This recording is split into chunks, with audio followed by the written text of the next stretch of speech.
my favorite part. Okay, so today we're going to be talking about Christmas dinner and culture.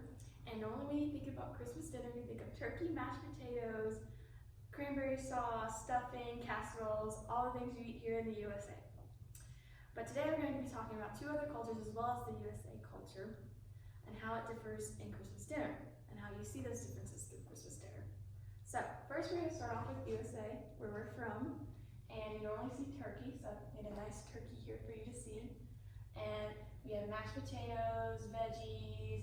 That's normally the basic layout of a Christmas dinner. And then as the years have gone on, they have accumulated in casseroles, things like green bean casserole, corn casseroles. Normally I eat in my Christmas dinner. Things like mashed potatoes. You have vegetables like roasted carrots are a big thing in the north, and then throughout the south and stuff like that, they do like root veggies. Then accompanying with that is like cookies, like gingerbread cookies, snickerdoodle cookies are a big thing, sugar cookies are a big thing, and they normally do like cutout cookies, and so that's normally what you see. Another thing that is infamous in Christmas dinner in the USA is fruitcake. It's like the big butt joke of Christmas dinner. So that's a big thing here in the USA is fruitcake, although not many people actually eat it, they just make it as a joke. So, another thing with USA Christmas dinners is casseroles, and one big casserole that's normally throughout all Christmas dinners is green bean casserole, and it's made with like green beans, cream of mushroom soup most of the time, fried onion, little crunchy things that go on top of it, and then you bake it, and then you eat the casserole. And then there's other things like corn casserole, and then you have stuffing, which is technically a casserole or dressing, as some people call it.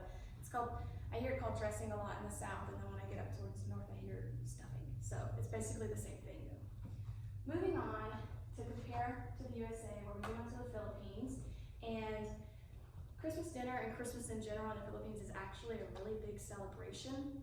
It starts in like typically in September, and people celebrate it all the way throughout the end of January, although the official dates of it starts December 16th and ends at the beginning of January, so they actually drag it out a very long period of time. It's a big celebration. They typically start Christmas dinner after they come back from Misa de Gallo, which is just a little celebration of kind of like if we came to church and celebrated Christmas, it's their little celebration.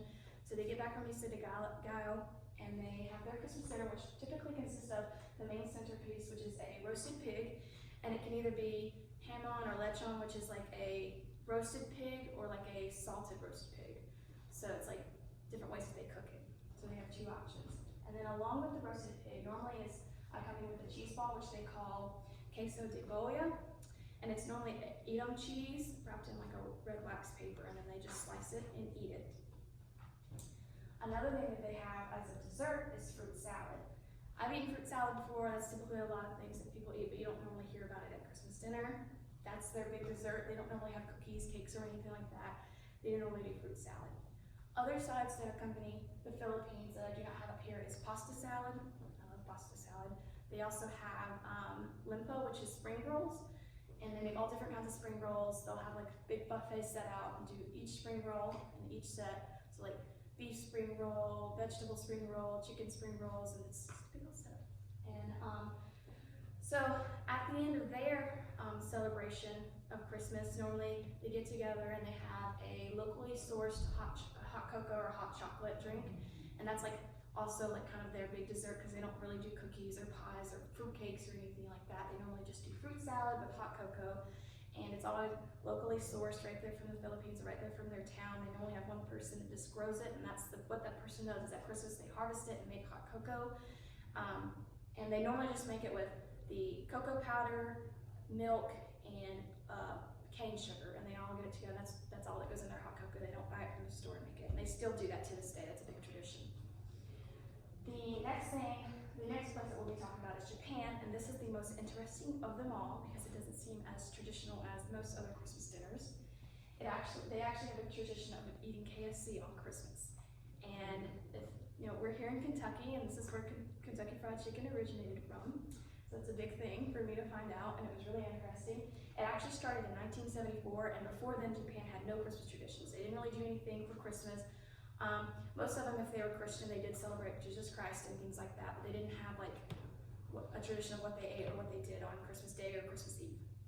So in 1974, KFC started a campaign to give them something to do on Christmas Day because they felt like that they could market it to them to start a tradition. So it's a win-win situation for them. They get more money because more people buy KFC and Japan gets a tradition.